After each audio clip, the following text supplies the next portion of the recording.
Asia के दूसरे सबसे ऊंचे भाखड़ा नांगल डैम बनाने का क्या था मकसद? 60 साल पहले नेहरू ने किया था उद्घाटन।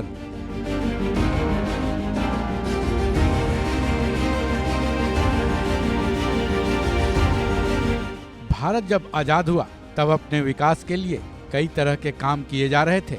उसी वक्त जरूरत समझी गई कि एक ऐसी बांध परियोजना होनी चाहिए जिसके जरिए न केवल पंजाब बल्कि राजस्थान के उन इलाकों तक भी खेतों की सिंचाई के लिए पानी पहुंचाया जा सके जहां मानसून के बाद सिंचाई करना संभव ही नहीं होता है।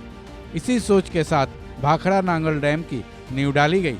जब इसका काम शुरू हुआ था तब उसे पूरा होने में 12 साल का वक्त लगा था। फिर 1963 में तत्कालीन पीएम जवाहरलाल नेहरू ने भाखड़ा नांगल डैम का उद्घाटन किया था।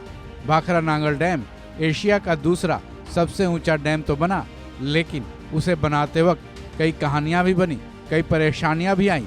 लेकिन उन सभी चीजों को पीछे छोड़कर इस डैम के काम को पूरा कर लिया गया, जिसने सोच से परे रेगिस्तान तक पानी पहुंचा दिया था।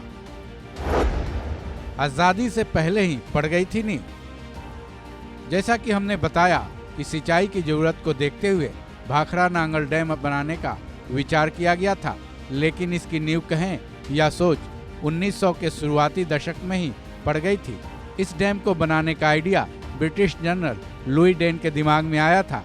हालांकि वो सतलज नदी के बहाव से बिजली बनाना चाहते थे, लेकिन शुरुआती दौर में इसके लिए सरकार के पास पैसे का ना होना, फिर 1944 में एक बार इसके फिर से चर्चा तेज होना, वहीं 1947 में अंग्रेजों का भारत से वापस चले जाने के सफर में डैम का काम पूरा नहीं हो पाया। हालांकि इस डैम के बनाने का प्लान 1945 में ही अंतिम रूप ले चुका था। शुरुआती काम 1946 में शुरू भी हो गया था, लेकिन इसके निर्माण का काम भारत के आजाद होने के बाद ही 1948 में शुरू हो पाया। भाखड़ा नांगल बांध बनाने का मकसद। जब देश आजाद हुआ तब इसके विकास के लिए तरह तरह की योजनाएं तैयार की जा रही थी।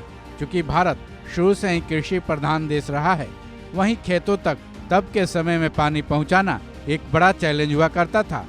हालांकि आज भी कई जगहों की यही स्थिति है। उस वक्त देश के कुछ ऐसे इलाके थे जहां मानसून के बाद तो खेतों तक पानी पहुंचाना नामुमकिन ही था।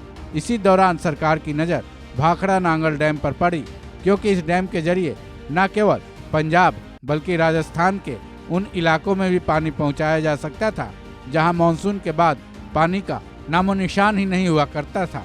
फिर क्या था, सरकार ने इस पर काम करना शुरू किया और आज से 60 साल पहले एशिया का दूसरा सबसे ऊंचा डैम भाखड़ा नांगल डैम बनकर तैयार हो गया। हार्वे स्लोकम ने बनवाया था डैम। इतने विशाल डैम को बनाना आसान नहीं था। इस डैम को बनाने में भारत के इंजीनियर, कर्मचारी, मजदूर यानी हर वर्ग के लोगों ने अपना योगदान दिया, लेकिन इनमें केवल एक ही विदेशी था जिसका नाम इस डैम को बनाने के लिए आज भी लिया जाता है। वो नाम था अमेरिका का हार्वे स्लोकम। अमेरिका और यूरोप में डैम बनाने के मामले में इन्हें महारथी माना जाता था। तत्कालीन पीएम नेहरू के खास बुलावे पर हार्वे ने भाखड़ा नांगल डैम की बनाने की कमान संभाली थी। 1952 में नेहरू ने हार्वे को भाखड़ा परियोजना का चीफ इंजीनियर बनाया था। इस डैम को बनने में 12 सालों का वक्त लगा। वहीं भाखड़ा परियोजना में तकरीबन 13,000 लोग लगे थे। कहते हैं कि इसको बनाने में भारत सरकार का इतना पैसा लगा था कि उन पैसों से मिस्र के 14 पिरामिडों की एक श्रृंखला तैयार हो जाती। पंडित नेहरू ने भाखड़ा नांगल डैम का किया था उद्घाटन। 1963 के अंत में भाखड़ा नांगल डैम को आखिरकार तैयार कर लिया गया था। 22 अक्टूबर 1963 को भारत के तत्कालीन पीएम जवाहरलाल नेहरू ने इसका उद्घाटन कर इसे देश को समर्पित किया था। तब सतलुज नदी पर यह बांध बनकर तैयार हुआ था।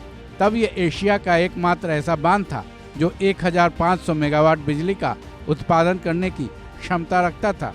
बता दें कि भाखड़ा नांगल बांध की ऊंचाई 226 मीटर, लंबाई 518.25 मीटर और चौड़ाई तकरीबन 9.1 मीटर है। इस डैम में 9.34 बिलियन क्यूबिक पानी जमा करने की क्षमता है। इसके जलाशय को गोविंद सागर नाम दिया गया है, जिसकी लंबाई 90 मीटर है। इस खबर में बस इतना ही। बाकी अपडेट्स के लिए जुड़े रहें वन इंडिया के साथ।